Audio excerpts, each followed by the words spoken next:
بسم اللہ الرحمن الرحیم قال اللہ تبارک و تعالی فی کلامہ المجید والفرقان الحمید ان اللہ و ملائکتہ یصلون علی النبی یا ایھا الذین آمنوا صلوا علیہ وسلموا تسلیما وقال نبی صلی اللہ علیہ وآلہ وسلم انما الاعمال بالنیات صدق اللہ العظیم وصدق رسولہ النبی الکریم۔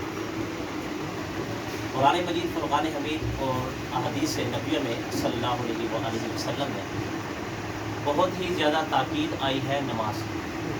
نماز کے بارے میں حکم ہے کہ بین المسلم والکافر الصلاۃ۔ اللہ کے نبی نے فرمایا کہ اگر مسلمان اور کافر کے اندر فرق کرنا ہو تو وہ نماز کا فرق ہے۔ داڑھی رکھنے سے کوئی مسلمان نہیں ہوتا، پگڑی باندھنے سے کوئی مسلمان نہیں ہوتا۔ مسلمان ہوتا ہے اللہ کے نبی صلی اللہ علیہ وآلہ وسلم کے طریقے سے چلنے پر۔ دوسرا یہ ہے کہ نماز کے بارے میں حکم ہے، اللہ کے نبی نے فرمایا یہ میری آنکھوں کی ٹھنڈک ہے، یعنی کہ آنکھوں کی ٹھنڈک سے مراد یہ ہے اگر کوئی مجھے راحت دینا چاہے، کوئی مجھے خوش کرنا چاہے، کوئی مجھے تکلیف نہ دینا چاہے تو اللہ کے نبی نے فرمایا کہ وہ کیا کریں، نماز پڑھیں، نماز کو اہمیت دیں۔ صحابہ کرام رضوان اللہ علیہ مجمعین جب مکہ میں نبی پاک صلی اللہ علیہ وسلم کے پیچھے نماز پڑھتے تھے تو جو صحابی نماز میں نہیں شامل ہوتا تھا تو اس کے بارے میں کفر کا اور فسق کا فتویٰ لگتا تھا۔ تو لوگ یعنی کہ آپس میں چمہ گویا کرتے تھے کہ یار یہ پتہ مسلمان ہے کہ منافق ہے، کیونکہ منافق جو تھا اس دور میں نماز نہیں پڑھنے آتا، کافر نماز نہیں پڑھنے آتا۔ جو مسلمان تھے وہ صحابہ تھے، کبھی کبھار انسان کو کوئی مجبوری لاحق ہو جاتی ہے، مگر نماز کے بارے میں بہت ہی زیادہ قرآن مجید میں 750 مرتبہ حکم آیا ہے، اور احادیث میں نبی پاک صلی اللہ علیہ وسلم نے بار بار نماز کا حکم دیا ہے، یہاں تک کہ نبی پاک صلی اللہ علیہ وآلہ وسلم اپنے گھر کے اندر تشریف فرما ہے، حضرت بلال نے جا کر دیکھا کہ اللہ کے نبی کی طبیعت ٹھیک نہیں، آپ واپس آ گئے۔ جب اللہ کے نبی صلی اللہ علیہ وآلہ وسلم اپنے حجرہ میں تشریف فرما تھے تو آپ نے 2 صحابہ کو حکم دیا، 2 صحابی تھے، کہا کہ ایک میرا دایاں ہاتھ اٹھائے، ایک میرا بایاں ہاتھ اٹھائے اور اپنے کندھے پہ رکھے۔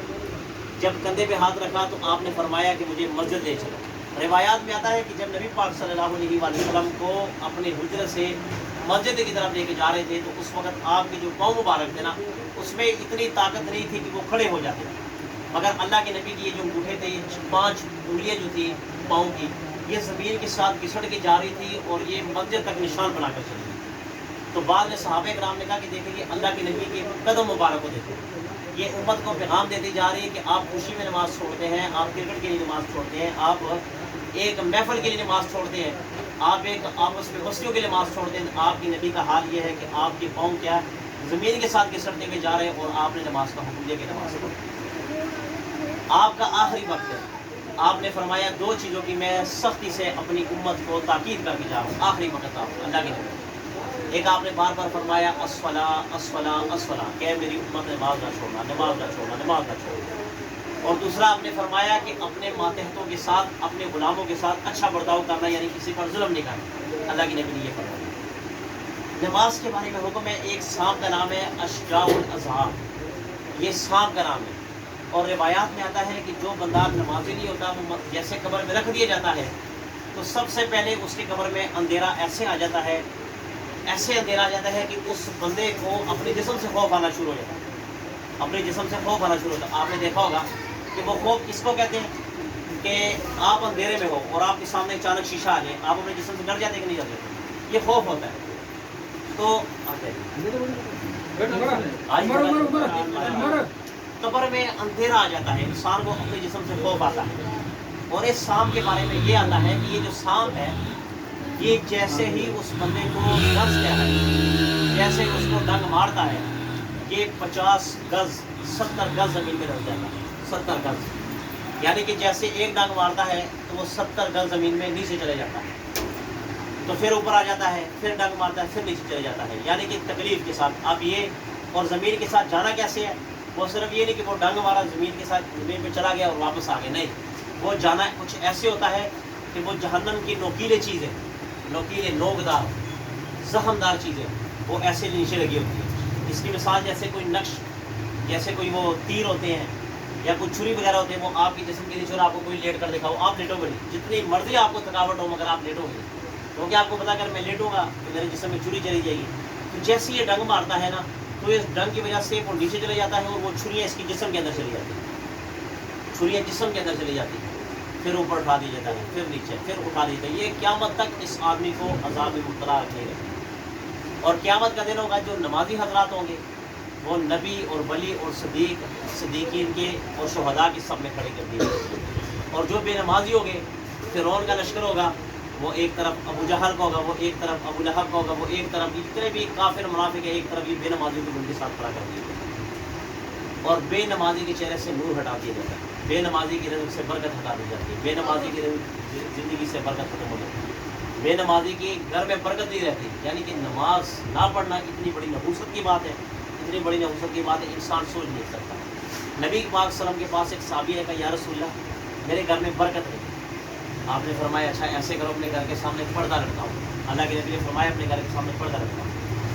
تو کچھ دن گزرے، اللہ کے نبی کے پاس وہ صحابی ہے یا رسول اللہ یہ پردہ لٹکانے سے اس میں لوجے کیا ہے، اس میں کیا ایک خاص بات. اللہ کے نبی نے فرمایا یہ پردہ لٹکانے سے یہ مراد ہے کہ آپ کے گھر کے سامنے سے ایک بے نمازی گزرا کرتا تھا اور اس بے نمازی کی نحوست تمہارے گھر کے اندر آتی تھی جس کی وجہ سے تمہارے گھر میں برکت نہیں تھی. اب دیکھیں بے نمازی کا سامنے سے گزر جانا انسان کے گھر سے اندر سے کیا ہوتی ہے، برکت ختم ہو جاتی ہے. تو اگر گھر کے اندر ہی بے نمازی ہو تو اس گھر کا کیا کریں، اس گھر میں تو بالکل برکت ہوگی ہوگی. لڑائی جھگڑے پریشانیاں. دیکھیں پہلا ایک دور تھا کہ جس میں تنخواہ صرف 2 سے 3 ہزار ہوا کرتی تھی. یاد ہوگا آپ کو، آپ کے والد کام کرتے ہوں گے. 2000 مجھے یاد ہے میرے والد 2-3 ہزار پہ ڈیوٹی کیا کرتے. مگر ان 2-3 ہزار میں ہم 5 بھائی 2 بہن اور ایک ماں اور ایک باپ، ٹوٹل کتنے ہو گئے 9. یعنی کہ 3 ہزار میں 9 پلتے تھے. اور آج 90 ہزار میں ایک میاں بیوی اور 2 ماں باپ نہیں پال سکتے. میاں بیوی اپنے ماں باپ کو نہیں پال سکتے، وہ کہتے ہیں ہمارا گزارا نہیں ہو رہا. میں نے ایسے لوگوں کو دیکھا جن کی تنخواہیں 1.5-2 لاکھ روپے مگر اپنی ماؤں کو رکھنے کے لیے تیار نہیں ہوتے، اپنے باپ کو رکھنے کے لیے تیار نہیں ہوتے. کیوں؟ ان کا ماحول ہی کبھی اس طرف نہیں گیا.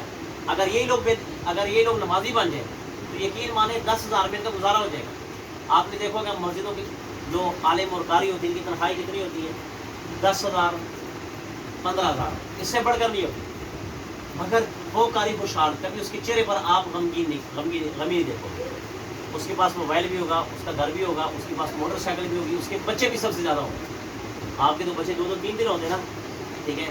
آپ کسی عالم اپنے امام صاحب کو دیکھو 8-9 ماشاء اللہ لین، ایک نکلتا دوسرا نکلتا تیسرا نکلتا، ماشاء اللہ لین لگی ہوتی ہے، ٹھیک ہے. مگر وہ تو کبھی غمگین نہیں ہے. 10 سے 15,000 کیا کہ وہ نمازی ہیں، وہ قرآن والے ہیں، وہ حدیث والے ہیں، وہ اس پر عمل کرتے ہیں جس کی وجہ سے اللہ رب العزت برکت عطا فرما دیتے ہیں. برکت کس کے ہاتھ میں؟ اللہ کے ہاتھ میں. آپ لاکھ کما لیں مگر برکت نہیں ہوگی. آپ 10,000 کما لیں اللہ اس میں برکت ڈالتا ہے، اس میں خوشی. سب سے بڑی چیز ہے دل کا اطمینان اور دل کا سکون کا مل جانا. 50,000 لے لو، لاکھ لے لو، اگر دل کا سکون نہیں ہے تو کچھ بھی نہیں ہے. اور اگر آپ 10,000 کماتے ہیں، 5,000 کماتے ہیں، آپ کے دل کو تسلی ہے، سکون ہے، تو خدا کی قسم یہ سب سے بڑی بادشاہت ہے. اگر ایک آدمی وزیر اعظم کی سیٹ پہ بیٹھا ہوا ہے نا اور رات کو پریشان اور غمگین ہے تو میں کہتا ہوں اس سے عام آدمی قلین اور صوبے پر سونے والا جو 10,000 کماتا ہے وہ بہتر ہے، کہ پریشانی تو نہیں ہے نا. دوسری بات، نبی پاک صلی اللہ علیہ وآلہ وسلم خانہ کعبہ کے اندر کھڑے ہیں اور آپ نے مکہ شریف کو مخاطب کر کے کہا کہ اے مکہ تو بڑی عزت، بڑی جلال، بڑی کمال والی جگہ ہے. ہر جگہ سے مشرق شمال جنوب مغرب، یہ جتنے بھی 4 کونے ہیں اس سے لوگ آئیں گے تیرا طواف کرنے کے لیے، تیری زیارت کرنے کے لیے. مگر آپ نے مخاطب کر کے فرمایا کہ ایک عام انسان کی عزت اس سے بڑھ کر ہے. ایک عام انسان ہے نا، اس کی عزت بھی تجھ سے بڑھ کر ہے. اللہ کے نبی نے فرمایا کسی مسلمان کو ذلیل نہیں کرنا، کسی مسلمان کو ذلیل نہیں کرنا. ذلیل کیا؟ کسی مسلمان کو بٹھا کر اس پر جھوٹ بازی کرنا، یہ ذلت ہوتی ہے. کسی مسلمان کا الٹا نام لینا، کسی مسلمان کو بٹھا کر آپ اس کے بارے میں سارے مجمع ایک اس کی طرف ہو جاتا ہے، اس کو ذلیل کرتے رہتے ہیں. ایسا نہیں ہونا چاہیے کیونکہ یہ ذلت. اب دیکھیں ایک عام انسان جب مکہ فتح ہوا نا، مکہ فتح ہوا تو اس وقت حضرت ابوبکر صدیق، عمر فاروق، عثمان غنی، علی المرتضیٰ، یہ وہ صحابی ہیں کہ جو بڑے بڑے رتبے پہ فائز تھے اور ان کا نام مشہور و معروف تھا. اللہ کے نبی نے فرمایا کہ بھئی حضرت بلال کدھر ہے، بلال حبشی کدھر. تو کہا یا رسول اللہ وہ پیچھے. آپ نے فرمایا اس کو آگے لاؤ. جب آگے لائے گئے آپ نے فرمایا آج اذان ہوگی اور اذان بھی مکہ کی چھت پر کھڑے ہو کر ہوگی، مکہ کی چھت پر کھڑے ہو کر اذان ہوگی. تو آپ نے فرمایا اب سب کے دلوں میں خیال تھا کہ شاید ابو بکر کو آگے کر دیا جائے گا اور رتبے میں زیادہ ہے، شاید فاروق اعظم کو، شاید عثمان غنی کو، شاید علی المرتضیٰ کو. آپ نے فرمایا بلال حبشی کو لاؤ. کیوں کہ لوگ جو حبشہ کے لوگ تھے نا، ان کے رنگ کالے ہوتے تھے، ان کے ہونٹ بڑے ہوتے تھے اور ان کا حسن بہت ہی کم ہوتا تھا. تو یہ عام لوگ جو تھے وہ ان کو انسان نہیں سمجھتے تھے، بہت کم تر سمجھتے تھے. تو آپ نے حضرت بلال حبشی کو اس پر چڑھایا، اور جب بلال حبشی جوتا اتارنے لگے آپ نے فرمایا جوتا نہیں اتارنا، جوتا سمیت مکہ کی چھت پر کھڑے ہو کر اذان دو تاکہ رہتی دنیا تک یہ پیغام جائے کہ انسان کو ذلیل لیا جائے. اللہ کی نظر میں جو عبادت کرنے والا ہے وہ انسان کی عزت اور مقام یہ ہے کہ وہ کعبے کی چھت پر کھڑے ہو کر اذان دے گا. یہ انسان کی عزت ہے. انسان کو ذلیل کرنا قیامت کے دن اس آدمی کو بڑے مجمع میں بڑے لوگوں کے سامنے ذلیل کر دیا جائے.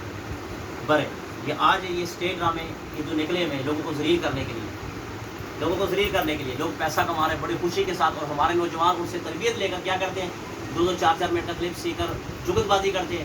بعد میں بازاروں میں، گھروں میں، بیٹھکوں میں بیٹھ کر جگت بازی نہیں. کسی مسلمان کو ذلیل نہیں کرنا. اب آپ کو ایک اور بات کروں، ایک عام انسان ہے نا، ایک عام انسان یعنی کہ ایک انسان ہے 5 وقت کا نمازی، قرآن پڑھتا ہے، حدیث پڑھتا ہے، اور دین کے ساتھ اس کا لگاؤ بہت زیادہ ہے، مسئلے مسائل اس کو پتہ ہے. اور ایک عام انسان ہے وہ صرف 5 وقت کی نماز پڑھتا ہے، وہ بھی ٹوٹی ٹوٹی جا رہا ہے. اللہ کے نبی نے فرمایا کہ قیامت کے دن سب سے آخر میں جہنم سے نکالے جانے والا جو مسلمان ہوگا، سب سے آخر میں نکالے جانے والا جو مسلمان ہوگا نا، وہ سب مسلمانوں سے کم درجے والا ہوگا. اللہ کے نبی نے فرمایا کہ جتنی آپ کی دنیا ہے نا، جتنی آپ کی دنیا ہے، یہ پوری دنیا آپ پوری زندگی میں اس کو مکمل نہیں کر سکتے. سیر و تفریح آپ کے پاس کروڑوں کھربوں ملین پیسہ آتے ہیں، مگر آپ اس کو مکمل طور پر دیکھ نہیں سکتے، کونا کونا چپا چپا نہیں دیکھ سکتے. اللہ کے نبی نے فرمایا کہ یہ جو عام انسان ہے، چھوٹا انسان ہے رتبے کے لحاظ سے، جب جہنم سے نکلے گا تو آپ کی دنیا سے 10 گنا بڑی اس کو جنت ملے گی. یہ دنیا سے 10 گنا بڑی اس کو جنت ملے گی. کیوں؟ ایک چھوٹا. مگر ہم کیا کرتے ہیں، کسی انسان کو حقیر مت جانے، کسی انسان کو حقیر مت جانے. اور ایک آخری بات کہنے لگا، ایک بزرگ، یہ جو بزرگ ہوتے ہیں نا، بزرگ، یہ اللہ رب العزت ان پر بعض دفعہ ایسے احوال ظاہر کر دیتے ہیں کہ ان سے پتھر بھی بات کر لیتے ہیں، پتھر بھی بات کر لیتے ہیں. تو جا رہے تھے، کتا جو ہے نا، کتے نے کہا یا اللہ تیرا لاکھ لاکھ شکر ہے کہ مجھے کتا بنایا، تیرا لاکھ لاکھ شکر ہے. خنزیر کے پاس، جب خنزیر کے پاس گزرے، خنزیر نے کہا اللہ رب العزت تیرا لاکھ لاکھ شکر ہے کہ مجھے خنزیر بنایا. لوگ مجھ سے نفرت کرتے ہیں، بعض لوگ تو کہتے ہیں خنزیر کا نام لو زبان ناپاک ہو جاتی ہے، یہ بھی کہتے ہیں. مگر یا اللہ تیرا لاکھ لاکھ شکر ہے کہ مجھے بے نمازی نہیں بنایا. یعنی کہ خنزیر بنانا مجھے بالکل وارے میں اچھا کیا مجھے خنزیر بنایا، مگر یا اللہ تیرا شکر ہے کہ مجھے بے نمازی نہیں بنایا. تو آپ لوگوں سے یہی گزارش ہے کہ ایک نماز کے بارے میں آپ نے توجہ کرنی، نماز پڑھنی ہر حال میں، کسی صورت میں نماز نہیں چھوڑنی. جو کچھ بھی ہو، مجبوری آ جائے پھر بھی پڑھنا ہے. مجبوری جب آ جائے نا تو مجبوری میں جتنی آپ نماز پڑھو گے، اللہ کی قسم یقین کرو مجبوری ختم ہو جائے گی. نبی پاک صلی اللہ علیہ وسلم پر جب بھی کوئی مجبوری، کوئی پریشانی، کوئی مصیبت آتی تھی، اللہ کے نبی مسجد میں آ جاتے اور مسجد میں نماز پڑھنا شروع کر دیا کرتے. ایک دوسری بات ہے کہ ایک مسلمان دوسری مسلمان کی عزت کرے، کسی مسلمان کو حقیر مت جانے، کسی مسلمان کو ذلیل مت جانے، اور کسی مسلمان کو ذلیل مت کیا کرے، کسی مسلمان کو اس کی دل آزاری نہ کیا کرے. یہ حضرت علی رضی اللہ عنہ کا فرمان ہے. آپ نے فرمایا کہ جب تلوار انسان کی جسم پر لگتا ہے نا تو وہ زخم تلوار کے لگنے سے زخم آ جاتا ہے. آپ نے فرمایا کہ مہینے میں 2 مہینے میں وہ زخم بڑھ جاتا ہے. مگر آپ نے فرمایا کہ جو زبان کا زخم دل پہ لگتا ہے نا، دل پہ لگتا ہے، وہ زندگی بھر نہیں بڑھتا. آپ نے دیکھا ہوگا ایسے دوست کہ جن کا اٹھنا بیٹھنا ایک ساتھ ہوتا ہے، ایک دوسرے کے بغیر کھاتے نہیں، ایک دوسرے کے بغیر پیتے نہیں، ایسے دوست ہوتے ہیں.